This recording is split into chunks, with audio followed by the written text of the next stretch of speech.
సహాయం చేయగలుగుతామా? రాజకీయ నాయకుల ద్వారా కావచ్చు, మరి ప్రభుత్వం ద్వారా కావచ్చు, కొంత సహాయం చేయాలనే ఉద్దేశంతో సిబిఓ అనేది స్ట్రాంగ్గా ఉండాలి.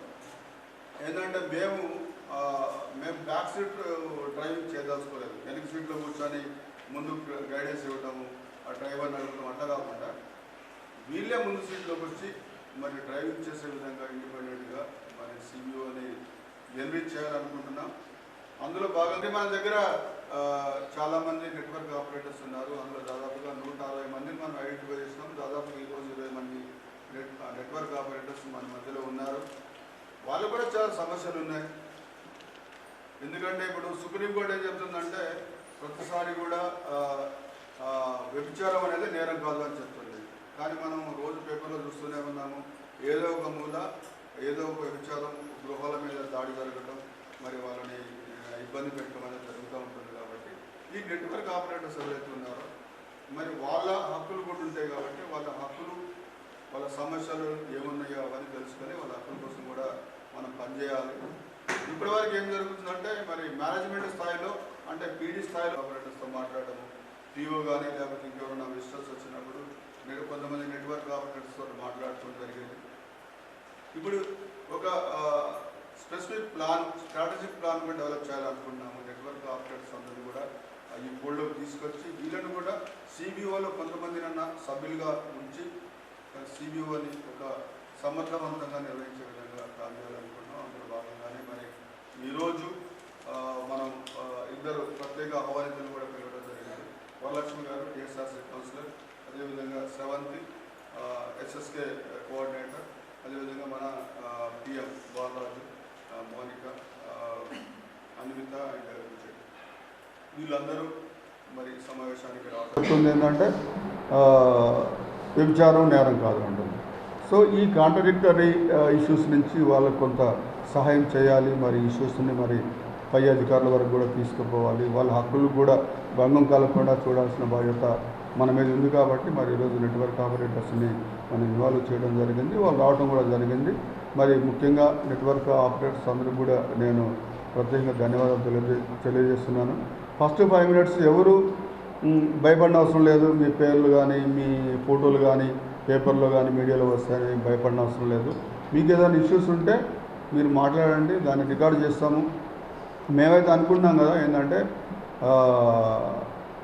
మహిళలకి ఏదన్నా అసెస్ ఏదన్నా అంటే ఇల్లు కానివ్వండి లేకపోతే ఇంకా ఏదన్నా చాలా కాలం నుంచి చెప్పుకుంటూ వస్తున్న మాట, ఇది కొత్తదేం కాకపోయినప్పటికీ ఈసారి ఒక స్పెసిఫిక్ స్ట్రాటజిక్ ప్లాన్ అనేది డెవలప్ చేద్దాం అనుకున్నాం. సిబిఓ మీటింగ్లోనే ఆ నిర్ణయాలు తీసుకొని మరి ఆ సిబిఓ మీటింగ్కి ముఖ్యంగా నేను వరలక్ష్మి గారిని కూడా రమ్మని కోరుతున్నా.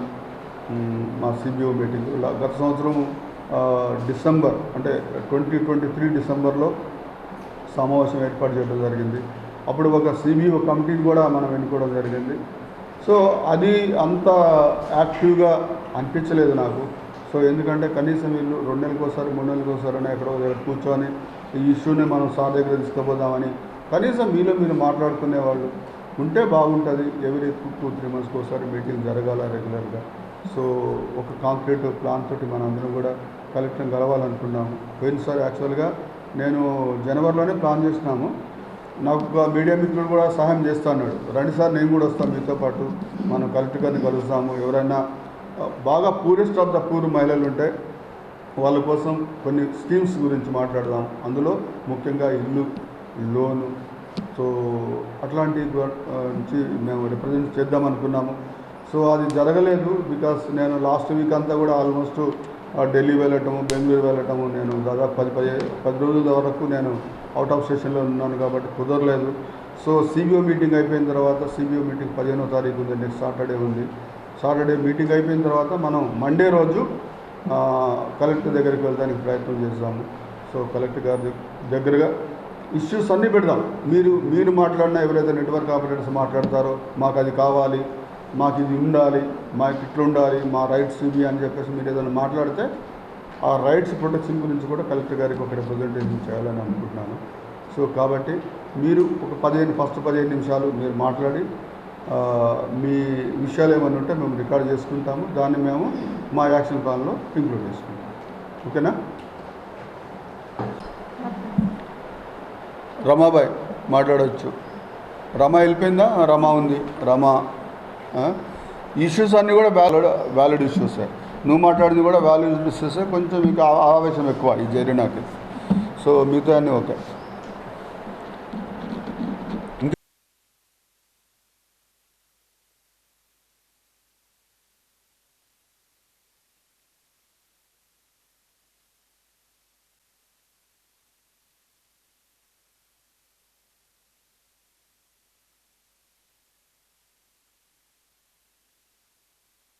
చాలామంది ఈ సెక్స్ వృత్తి చేస్తూ ఉంటారు. కానీ మీరు ఏం చేస్తారంటే సీక్రెట్ బేస్డ్గా చేసుకొని వెళ్ళిపోవడము అంతవరకే. ఇప్పుడు బయటకు వచ్చి డాక్టర్ దగ్గరికి వచ్చి ఏదైనా ప్రాబ్లం ఉందనుకోండి, చూపించుకోవడానికి బయటికి రావడానికి ఇష్టపడరు. బయటికి రావడానికి ఏమనుకుంటారు అనేది ఒక అపోహ అనేది ఉంటుంది. ఆడవాళ్ళలో చాలా ప్రాబ్లమ్స్ ఉంటాయి. జనరల్గా తెల్లబట్ట అవ్వడము, కురుపులు, పుండ్లు రావడము, పొత్తి కడుపులో నొప్పి రావడము, ఇట్లాంటివి రకరకాల సమస్యలు ఉంటాయి. అందులో సెక్స్ వృత్తి చేసే వాళ్ళకి ఏంటి, ఎక్కువ మంది పార్ట్నర్స్ వస్తూ పోతూ ఉంటారు. చాలా దురద రావడము, పుండ్లు రావడం, కురుపులు రావడం, ఇట్లాంటివన్నీ ఉంటాయి. ఆ టైంలో ఏంటి, సెక్స్ వృత్తి కొనసాగించడానికి అవకాశం ఉంటుందా? కురుపులు ఉన్నాయి అనుకోండి, సెక్స్ వృత్తి చేయగలుగుతారా? తెల్లబట్ట అవుతుంది, నొప్పి ఉంటుంది, ఇట్లాంటివప్పుడు చేయగలుగుతారా? చేయలేరు. దానికి తగిన ట్రీట్మెంట్ తీసుకుంటే, అది తగ్గించుకుంటే మళ్ళీ మీ వృత్తిని మీరు కొనసాగించుకోగలుగుతారు. అప్పుడు మీరు ఏం చేయాలి, దానికి సంబంధించిన ట్రీట్మెంట్ తీసుకోవాలి. మీరు మా దగ్గర దాకా గవర్నమెంట్ హాస్పిటల్కి రాగలిగిన వాళ్ళు రావచ్చు. మా దగ్గర దాకా రాకపోయినా మీ దగ్గర ఇంతమందికి ఈ ప్రాబ్లమ్స్ ఉన్నాయన్నా కూడా మేము మీ దగ్గరికి వచ్చి కూడా మీకు ట్రీట్మెంట్ ఇవ్వడానికి అవకాశం ఉంటుంది. మరి ముఖ్యంగా మేము అదే చెప్తున్నాం మీకు. మీ దగ్గర ఉన్న వాళ్ళకి మీరు అందరికీ చెప్పండి, ఇట్లా ప్రాబ్లమ్స్ ఉన్నాయి అనుకోండి, వాళ్ళు మన దగ్గరికే వస్తారు. మన దగ్గరికే వచ్చి టెస్ట్ చేస్తారు. హెచ్ఐవి టెస్ట్ చేస్తాము, సిఫిలిస్ టెస్ట్ చేస్తాం, ఈ శుక్రవారికి సంబంధించి ఒక పరీక్ష చేస్తాము. ఆ పరీక్ష చేసి మీకు ట్రీట్మెంట్ మీ దగ్గరికే వచ్చి ట్రీట్మెంట్ ఇస్తాం. బాగా ఎక్కువ ప్రాబ్లం ఉన్నప్పుడు మాత్రం మేము మిమ్మల్ని హాస్పిటల్కి రమ్మంటాం. ఇవన్నీ మీతో పాటు ఉన్న వాళ్ళకు కూడా మీరు చెప్పాలి. కొన్ని సుఖవ్యాధులకి బట్ అవుతుంది, ట్రీట్మెంట్ తీసుకున్నారనుకోండి, ట్రీట్మెంట్ తీసుకుంటారు, సెక్స్ చేస్తుంటారు. మీ పార్ట్నర్కి, మీ దగ్గరికి ఎవరైతే పార్ట్నర్స్ వస్తున్నారో వాళ్ళు ఎవరికి ట్రీట్మెంట్ ఇప్పించట్లేదు, కానీ మీకున్న ప్రాబ్లం అయితే తగ్గదు. మేము ఇచ్చిన టాబ్లెట్ల వల్ల కూడా మీ ప్రాబ్లం తగ్గదు. కొంతమందికి డబ్బులు ఇచ్చి వెళ్ళేవాళ్ళు కాకుండా రెగ్యులర్ పార్ట్నర్స్ ఉంటారు కదా, ఎవరో ఒకళ్ళిద్దరు రెగ్యులర్ పార్ట్నర్స్ ఉంటారు. ఆ రెగ్యులర్ పార్ట్నర్స్ కన్నా ఆ రెగ్యులర్ పార్ట్నర్స్ మీరు కండం వాడతారా? కండం వాడరు. వాడితే ఆ రెగ్యులర్ పార్ట్నర్స్ ఊరుకోరు. బయట వచ్చే వాళ్ళతో మీరు వాడచ్చు, కానీ రెగ్యులర్ పార్ట్నర్స్తో వాడరు కదా. ఒకళ్ళు ఉండొచ్చు, ఇద్దరు ఉండొచ్చు, ముగ్గురు ఉండొచ్చు, ఎంతమంది అన్నా ఉండొచ్చు. కానీ మీరు ట్రీట్మెంట్ తీసుకుని వాళ్ళకి ట్రీట్మెంట్ ఇప్పించకపోయినా మీకు వచ్చిన వ్యాధి అనేది తగ్గదు. ఇట్లాంటి తెల్లబట్ట, కురుపులు, పుండ్లు, ఇట్లాంటి సుఖవ్యాధులను కనుక అశ్రద్ధ చేస్తే ఆడవాళ్ళలో ఎక్కువగా గర్భసంచి క్యాన్సర్ వచ్చే అవకాశాలు ఎక్కువగా ఉంటాయి. ఎక్కువగా కొంచెం ఒక 45 అట్లా ఇయర్స్ వచ్చిన తర్వాత గర్భసంచి క్యాన్సర్ వచ్చింది, బాగా బ్లీడింగ్ పోతుంది, గర్భసంచికి వాపు వచ్చింది, ఇట్లాంటివన్నీ సమస్యలు వింటుంటారా? జనరల్గా ఆడవాళ్ళు చెప్తుంటారు, వింటుంటారా? ఇవన్నీ ఏంటి, చిన్న చిన్న తెల్లబట్టకి, చిన్న చిన్న సుఖవ్యాధులకి ట్రీట్మెంట్ ఇప్పించుకోకపోవడం వల్ల అవి పెద్దగా అయిపోయి చివరికి గర్భసంచి తీసేసేయాల్సి వచ్చింది. గర్భసంచితోనే పోకుండా ఈ క్యాన్సర్ వచ్చే అవకాశాలు కూడా ఎక్కువ ఉంటాయి. ఇంకా చిన్నవాళ్ళు అయితే, ఒక 20-25 సంవత్సరాల లోపు వాళ్ళు అయితే దీనివల్ల పిల్లలు పుట్టరు. పుట్టిన పిల్లలు అంగవైకల్యంతో పుడతారు, లేకపోతే ఈ అబార్షన్స్ అవుతూ ఉంటాయి, గర్భస్రావాలు అవుతూ ఉంటాయి. ఇట్లాంటి సమస్యలు ఉంటాయి. కాబట్టి సుఖవ్యాధుల్ని ఎవరు అశ్రద్ధ చేయకూడదు. సుఖవ్యాధులకి ఖచ్చితంగా ట్రీట్మెంట్ ఇప్పించుకోవాలి. ప్రతి ఒక్కళ్ళు మీ దగ్గర ఉన్న వాళ్ళకి మీరు చెప్పండి. ఈ సిబిఓ ఈ మీటింగ్ ఎప్పుడైతే 15 సార్లు కండక్ట్ చేస్తున్నారో ఆ టైంలో కూడా మేము కొన్ని మెడిసిన్స్ తీసుకొస్తాం. అక్కడికి వచ్చే వాళ్ళకి మేము మందులు ఇస్తాము, పరీక్షలు కూడా చేపిస్తాం. ఆ విధంగా మీరు వాళ్ళందరినీ కూడా మొబిలైజ్ చేయండి. ఏదైనా సమస్యలు ఉన్నా మీరంతా డైరెక్ట్గా మా ఫోన్ నెంబర్ తీసుకోవచ్చు. మీతో ఎవరైతే ఓటబుల్స్ పనిచేస్తున్నారో వాళ్ళ నెంబర్స్ తీసుకోవచ్చు, వచ్చి చూపించుకోవచ్చు. ఒక్కొక్కళ్ళు వచ్చి చూయించుకోవచ్చు, మా దగ్గర హాస్పిటల్కి వచ్చి చూయించుకోవచ్చు. లేదంటే ఒక 10 మంది జమ అయ్యారనుకోండి, ఒకరోజు మేమే ఆ ఓటబుల్ని పట్టుకొని మేమే మీ దగ్గరికి వచ్చి మేమే ట్రీట్మెంట్ ఇస్తాం, పరీక్షలు చేస్తాం. ఇవన్నీ మీ మంచి కోసం చేసే ఈ సదుపాయాన్ని మీరు ఉపయోగించుకోండి.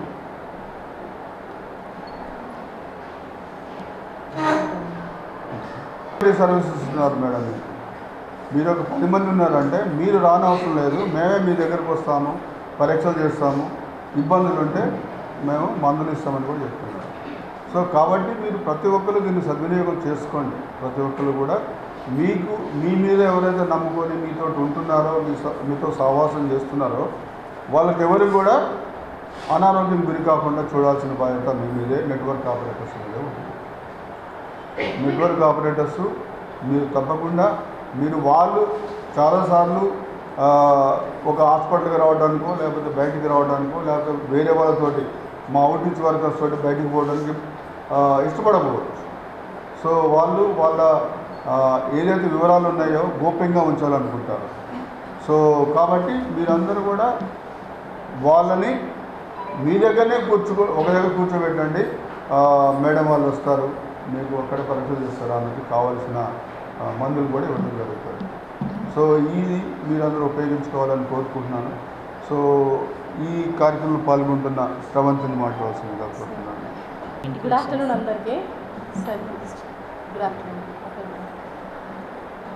నేను ఎస్ఎస్కే మేనేజర్ ఇలా ఆల్రెడీ ప్రీవియస్ అందరికీ నేను తెలుసు. బట్ ఇప్పుడు కొత్తగా ఏంటంటే ఎస్ఎస్కే మేనేజర్గా చేస్తున్నాను గవర్నమెంట్ హాస్పిటల్లో సెకండ్ ఫ్లోర్లో. మీ అందరికీ అవుట్రీచ్ వర్కర్ ఆల్మోస్ట్ తెలుసు కదా. మేము ఇచ్చే సర్వీసెస్ ఏంటి అంటే ఒక ఎట్రిస్కి క్లయింట్ ఎవరిని ఎట్రిస్క్ అంటామంటే అన్ప్రొటెక్ట్ సెక్స్ చేసి డైరెక్ట్గా వెళ్ళి ఐసిటీసీకి కానీ డిఎస్ఆర్సీకి కానీ డైరెక్ట్ వెళ్ళి హెచ్ఐవి టెస్టు మేము అట్లా అంటే అన్ప్రొటెక్ట్ చేసామని చెప్పేసి వెళ్ళి స్వచ్ఛందంగా టెస్ట్ చేసుకుంటారు కదా, వాళ్ళని ఎట్రిస్క్గా తీసుకొని 2 years ఫాలోఅప్ చేస్తాము.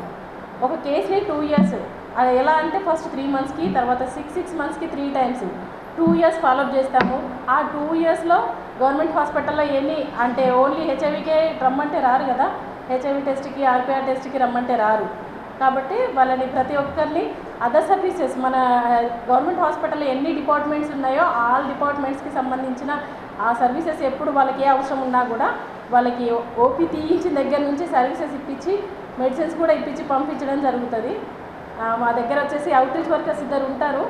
మీ దగ్గర కూడా ఎప్పుడైనా అవసరం ఉన్న సిబిఎస్ క్యాంపులు కూడా నిర్వహించడం జరుగుతుంది. మీ ఒకవేళ మీ ఏరియాలలో మేము క్యాంప్ పెట్టినప్పుడు కనుక వాళ్ళు రాలేని వాళ్ళు ఉంటే కూడా మేడం చెప్పినట్టు సేమ్ ఎస్టీఐకి సంబంధించిన కేసెస్ కానీ ఇవన్నీ కూడా ఎక్కడైనా ఒక గ్రూప్ లాగా తయారైతే కనుక మేము కూడా వచ్చి మా సర్వీసెస్ కూడా అందించడం జరుగుతుంది. Thank you. వరలక్ష్మి మన దగ్గర కౌన్సిలర్గా పనిచేసింది, శ్రవంతి మన దగ్గర కౌన్సిలర్గా పనిచేసింది. ఇంకొక హ్యాపీ న్యూస్ ఏంటో చెప్పాలా, హ్యాపీ న్యూస్ అంటే షేర్ చేసుకుంటున్నాను ప్రౌడ్గా. మొన్నటిదాకా మన దగ్గర పనిచేసిన మొయిజ్ అహ్మద్ వాడు ఇప్పుడు మనకి పీఓ అయిపోయింది,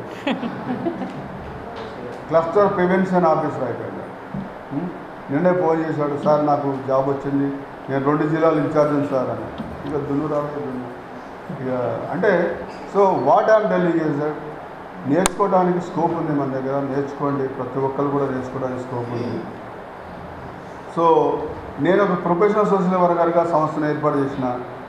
సో చాలామంది ఏమనుకుంటారంటే నా దగ్గర నుంచి వెళ్ళిపోతే సార్ కోపం, అస్సలు కాదు. ఎందుకంటే నా దగ్గర నుంచి ఇప్పుడు పోయిన వాళ్ళు స్టేట్ లెవెల్, నేషనల్ లెవెల్లో కూడా ఉన్నారు నా దగ్గర పనిచేసిన వాళ్ళు ఎంఎస్ సర్వీస్. సో అది నాకు ప్రౌడ్ ఫీలింగ్.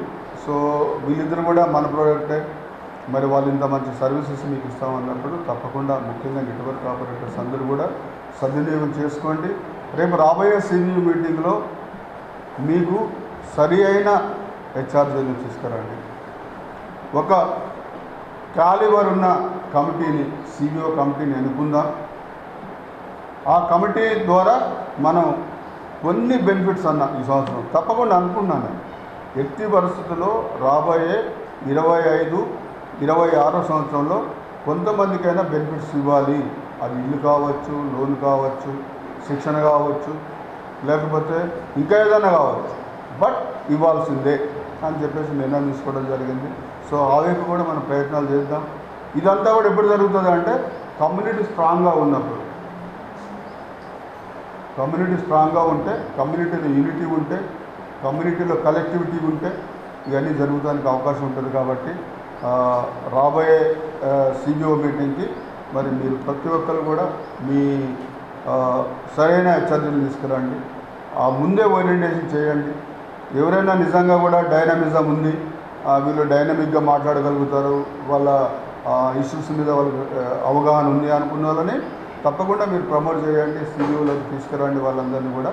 వాళ్ళ ద్వారా ఇంకా కొంతమంది హెచ్ఆర్జీలకు మనం ఏదన్నా బెనిఫిట్స్ ఇస్తానికి ప్రయత్నం చేయండి.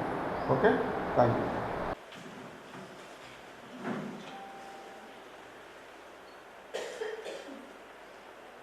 అందుకనే వరలక్ష్మి గారి కోరుతున్నాను అంటే ఒక 40,000